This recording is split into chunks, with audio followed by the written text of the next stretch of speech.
You even see his tingling. Almost tingling. You saw it? No, they You saw it? Yeah, you saw it. You see his tingling going there. They don't show us dingling. Yes, Mr. Olympia size. Would you do time travel if you have to show up naked? We get some Linda Hamilton titties. They're not for titties. Está bien perra la verga.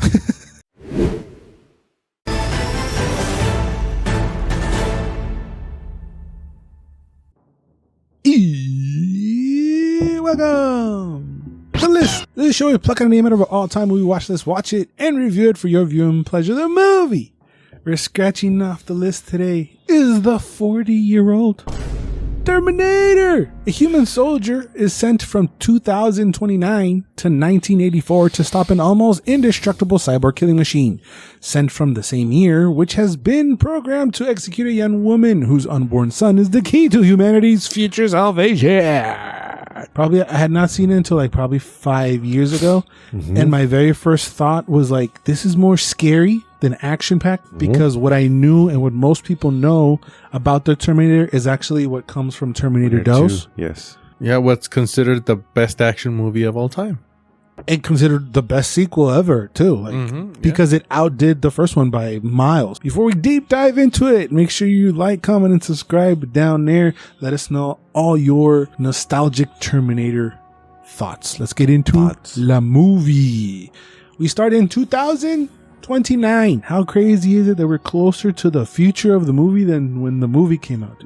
We are 5 years away from the movie's future way. So the apocalypse could happen any moment. Listen, we're not that far, man. We're back into 1984. Arnold is sent from the future back there. That's how you succeed in life, by starting your day naked on knee like that. If you wake up your day like that, wait, you rule the world. Pero bien mamado ahí, güey, el Arnold, güey. He's always mamado, güey. Pero se pasa de verga, güey.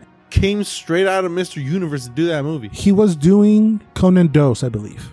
Oof. In that. The Destroyer. Yeah. Because they had to halt production because he had to go to Mexico to film Conan Dose. So, and during that time, Cameron rewrote a lot of shit. He actually wrote a part of Rambone Part Dose. He did a lot of stuff in the time that Arnold was away. He walks up on a couple of thugs who actually turned out to be good old Bill Paxton. Yeah. And Shao Kahn from Mortal Kombat Annihilation, Brian Thompson. That's the one I recognize. He was my childhood. And he asks Shao Kahn for his clothes. They say no, so what he do? He makes a fatality on his ass. Poetic. Rips his air shit out, again, hinting more to the whole horror vibes than action that I was alluding to. Yeah, this one is more dramatic than the second one. Then a second naked, much less buff guy appears. A more natural looking buff guy. Would you do time travel if you have to show up naked? If you have Arnold's body, yeah. No, pussy. Even if I have Kyle Reese's body. You even see his tingling. Almost tingling. You saw it? No, they You don't saw it? Yeah, you saw it. You see his tingling going there. They don't show us dingling. Yeah. Estás así sombreado, güey. Se ve así, güey. No, Sí, güey. in the shadow. You see the shadow of the ginormous monstrosity that is his dingling. It's Mr. Olympia size. Now you got me scrubbing through the movie to find Arnold's monstrous cock. He's Mr. Olympia. So the second less buff guy starts getting chased by the fuzz. He finds some clothes and a shotgun, and he sets out for Sarah Connor as well. I couldn't stop thinking about this. You just took the pants of a homeless guy. How dirty is the clothes that's rubbing into your dick? He gotta be itching, bro. He gotta be pissing fire away. El ruquillo tenía medias, güey, ¿no ves? Ni siquiera estaba naked el viejito, güey. The guy had tights on. Tenía tights, güey. I'd rather go naked. But you're gonna get caught. Yeah. At least people are gonna get thrown off because of my dingling. The old guy, oh, he stole my pants. See him on. But the effects when they drop on the fridge is kind of cool, right? Like, I mean, the lightning. Most of the effect. Oh, that looks like cool and iconic. Yeah. That's why I want to start my day like that. So Arnold is looking for Sarah Connor as well. So this is a race to find good old Sarah. We see that she's actually a terrible waitress. It's a mess. Then Arnold decides to go shopping in the good old US of A. Any gun he wants on sale. Shout outs to Merca. There was a thought in my head that maybe he would spare the dude. But then I remember, He's a killer. So he just blazes that guy's ass up. He got no money. How is he going to pay for him? Shoot the guy in the face. El vato todo emocionado porque I made that Yeah, day. he was. I'm going to close up early. He was ready to go home. Well, he went to heaven. Arnold goes to the first Sarah Connor. He runs over like a semi-truck toy. Is that anything or am I tripping? That kind of felt like it just gave me flashbacks of the second movie because he's being chased with a semi, isn't he, in T2? And then he uses a semi again in here to chase Sarah at the end. Is that anything or am I tripping? But that was interesting. Yeah, I couldn't. Yeah. La mata con coraje, cabrón. He just loaded the gun, man. The full lady, güey. Like, what? Parece, That's his mission. parece una señora de She's just a regular schmegular lady. Baking cookies and shit. Somebody no, Hey, wait, it's the lady who's responsible for the. I know. It's the But bad guy. he give a shit, man. It's in his eyes is Hitler's mama. Yeah. Oh, did you know that laser was hooked, like the laser sight on the gun was hooked up to a cable to a battery pack in Arnie's coat? No, Really? That red laser? because it's a big old laser. It's not just a little bullshit laser pointer to play with your cat. It's like a big one. That's a kind of cool gun, though. They used that gun in Resident Evil 4. So we're back with the second naked guy who's getting flashbacks of the war. I really liked how the battlefield looked with the robots in the background. The whole special effects looks really good. Yeah. We see he gets pinned on a car and fire wakes his ass up. So I guess he's like burnt in all of his body or not really? Or like, how did he get out of that? We didn't see. No, he get out. So he just got out? Okay. We're back with the fuzz and they find out that the ladies that have been popping up dead are all named Sarah Connor. Our Sarah is at home getting ready to go out on a date. She eventually gets stood up.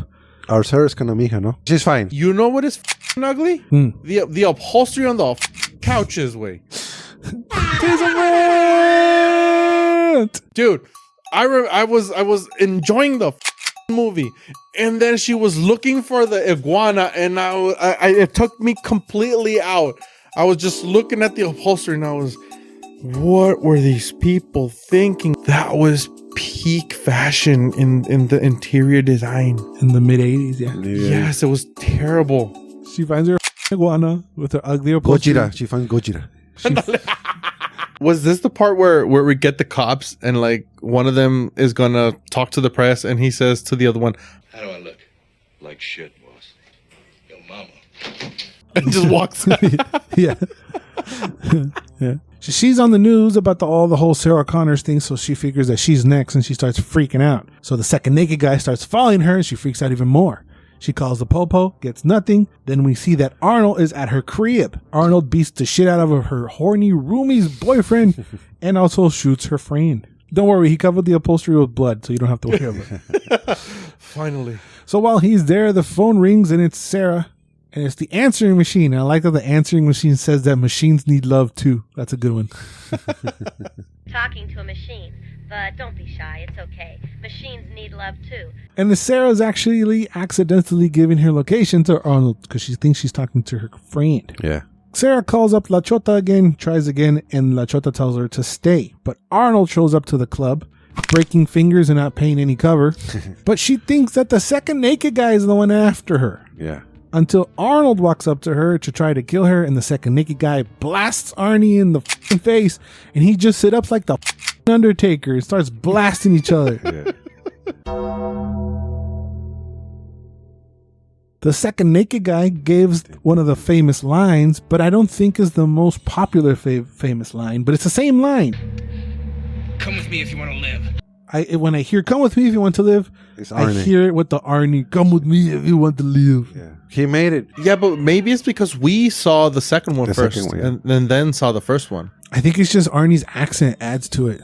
You keep telling second naked guy because he hasn't said your name first? Yeah. Oh, okay. Yep. Okay. He cut on? I was going to say that until I caught it like 5 minutes ago.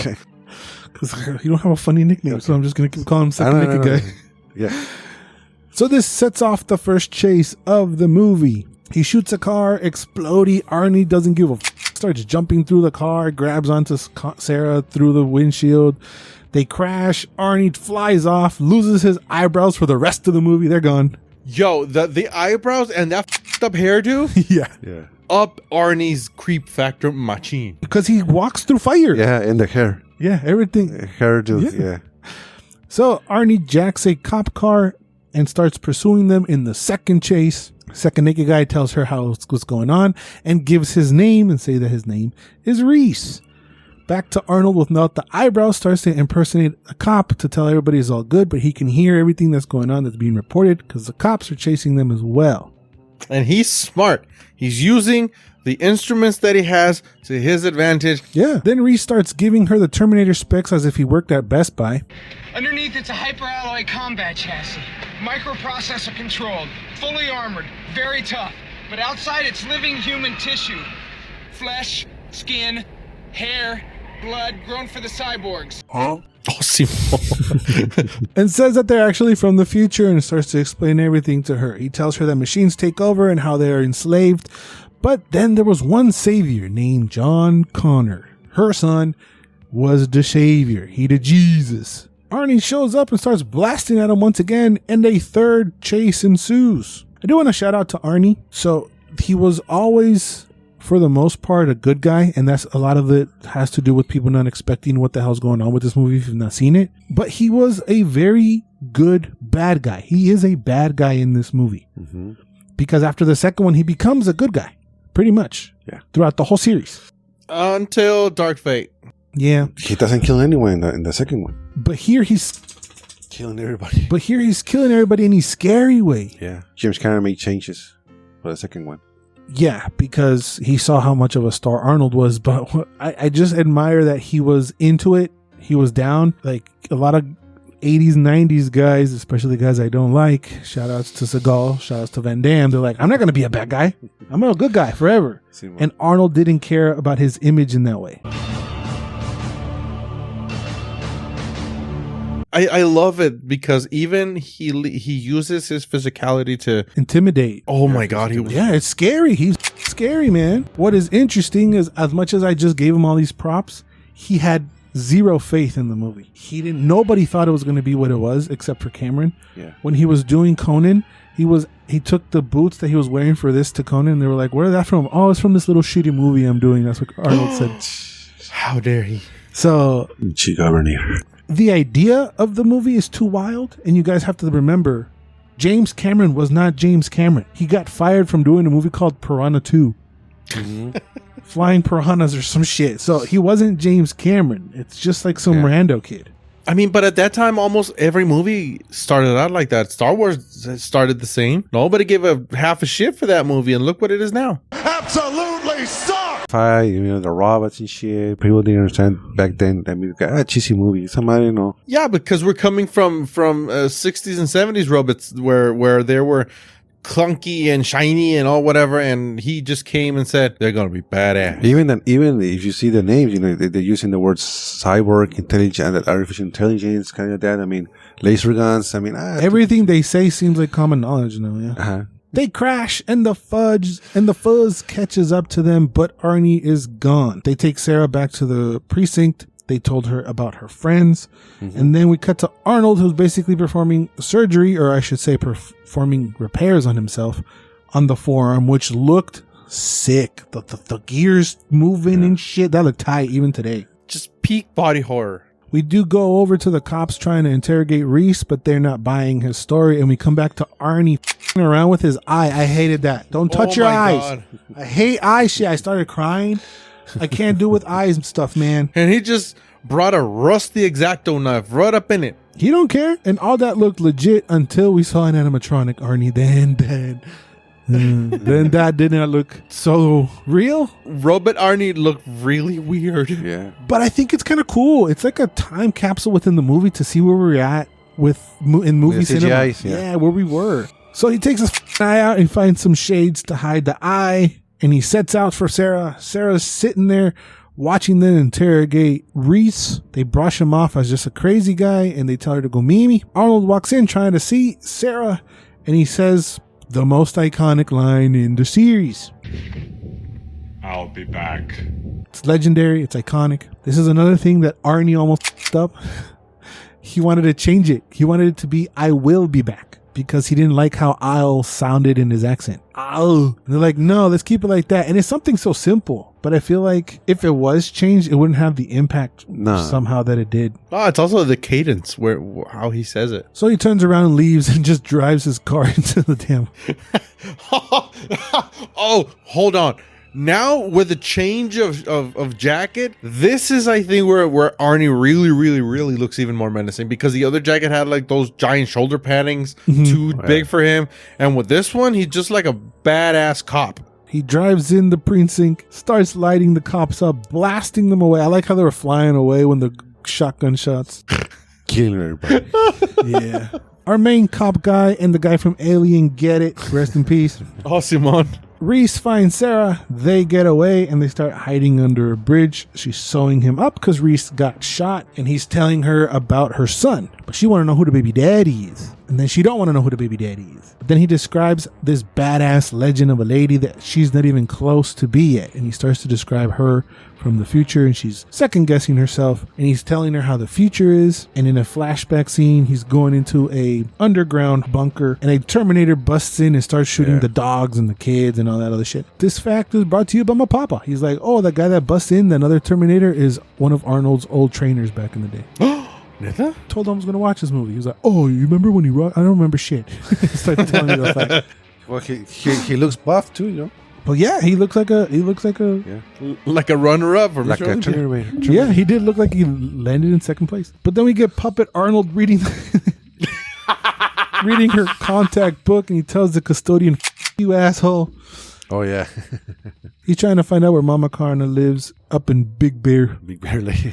Arnold goes up to the mama cabin, murders her. Sarah's talking to her mama, well, she thinks is her mama, but it's actually Arnold, and she's giving her the tea once again in her location. He mimics the voice. That's kind of cool. That's weird. That's some Alexa shit right there. Yeah.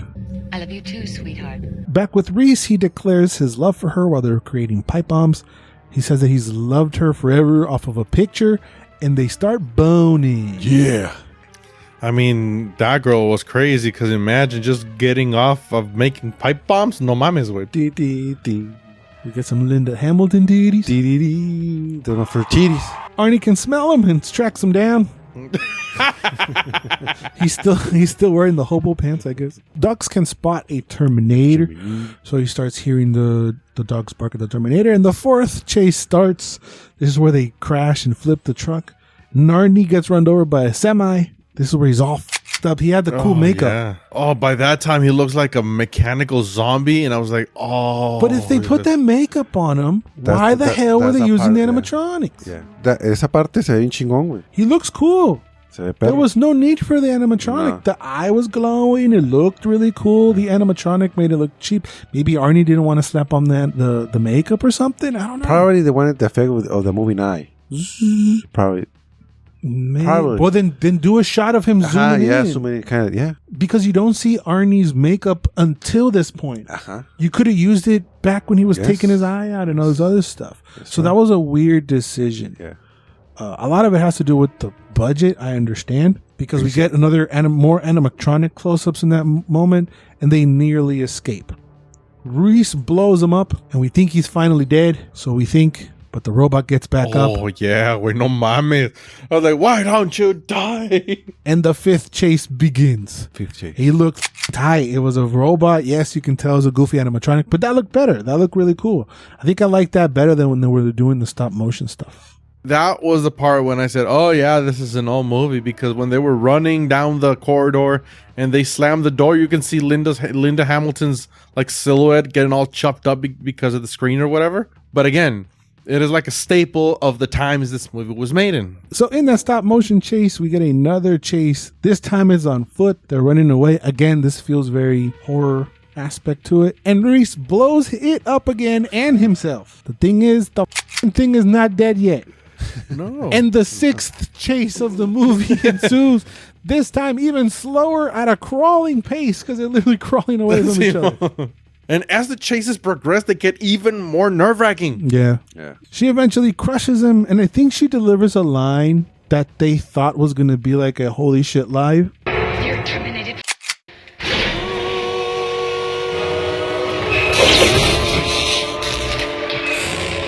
doesn't feel like she would say that, even though it is showing that she's kind of morphing into the lady that Reese was talking about. So we fast forward. Now she's pregnant with a doggy in Mexico. Shout out to Pemex. Y viene el ruquillo y le dice, ¿Qué le puedo ayudar? Yeah, he's all Mexican. Trying it with the book. And then when the kid comes out, what did he say? He's translating. Yeah, he starts speaking English perfectly. He says, "You're a very beautiful senora, and he's ashamed to ask you for $5 American for this picture. But if he doesn't, his father will beat him." But you didn't know what the hell, man. Pinche ruquillo. He was trying to get extra feria. Yeah.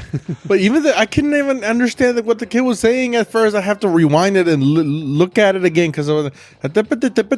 Usted es muy hermosa, señora, y tengo pena decirle que me da $5 americanos. Pero si no, mi padre me va a pegar. What did he just say? Estás diciendo, morro? Her Spanish is really, really bad, yeah. But the gist of it is that he's taking a picture of Linda Hamilton because she's so pretty. He wants to scam her out of $5. Her Spanish is better than the kid's Spanish. Yeah, it was for sure. And this is actually the picture that Reese was jacking it to for all those years. Kind of cool. I was exactly thinking that. And now she's driving into the storm to what awaits her. So that's pretty cool. What is pretty wild is that this was actually a fever dream of Cameron's. He had a dream of a skeleton emerging from flames. So when the Terminator is emerging from flames, that's exactly like the shot that he saw. And he was actually writing it as a slasher as well.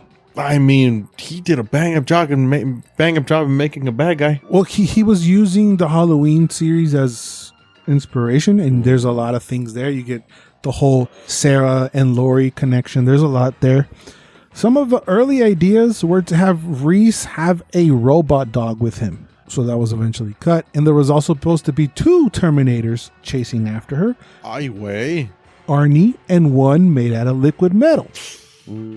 But due to the budget, Cameron knew that wasn't going to be possible, so it got canned and it was eventually used for the sequel. And Terminator 2 Electric Boogaloo. Hell yeah. So, potential Terminators. We got the obvious one. Stallone. No. Well, Stallone and Geekson both turned it down. Good. Gibson? He's too short, no? Yeah. You have to be buff or you buff? Gibson's short? For a Terminator, yeah. But see, and after watching Mad Max, es cierto, he's kind of shorty. O.J. Simpson would have been a killer choice. Like a glove, pero no. But the cop Lance Hendrickson was also considered to be the Terminator because he was a pivotal part in making the film. So because like I was mentioning before, this is such a crazy idea, Cameron dressed him up as a Terminator and took them to the execs and told them act like a killer robot. He was freaking people out and he's like, see, this is the movie I'm trying to pitch. And they bought him and like, okay, they gave him a little bit more feria. Oh, wow. So when they saw that Orion wanted Arnie, Cameron did not want Arnie, and he even devised a plan to pick a fist fight with him to try to get him fired. How does that idea cross your mind when you got a Titan in front of you? You're so set on your ways. But then he started talking to Arnie, and Arnie was like, yeah, I love it. I want to do it. Y la verga, and convinced him. I want to do your piece of shit movie. Yeah. For Reese, Cameron saw Sting to play the part. I understand. Better know. Yeah. But Michael Biehn eventually impressed for the role. The first Metal Gear game took Kyle Reese's image and used him as the cover for their game.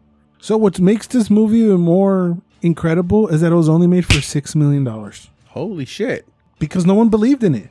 In a big budget movie would have been like 20 million, no? Back then, Simon. So the studio thought it would suck. Arnold thought it would suck. Everybody thought it would suck. And it made $76 million. Basically launching already into like mega stardom. Starting a franchise too. Yeah. Está bien perra la verga. Sí, güey. Yeah, it's good. It's overshadowed by the sequel because it's very rare that a sequel is way better than the first one. I love that Arnie expanded his acting range a little bit and just becoming a bad guy. You know, we didn't see him to be a bad guy until Batman and Robin as Mr. Freeze. That was the last one, yeah. You can also treat yourself to watching this channel where Boss and I watch both Conan films. Conan. We've reviewed that and we leave that for you right over here. Thank you guys for watching. Remember to always and forever, you do you. Bye. I'll be back. We'll be back for sure.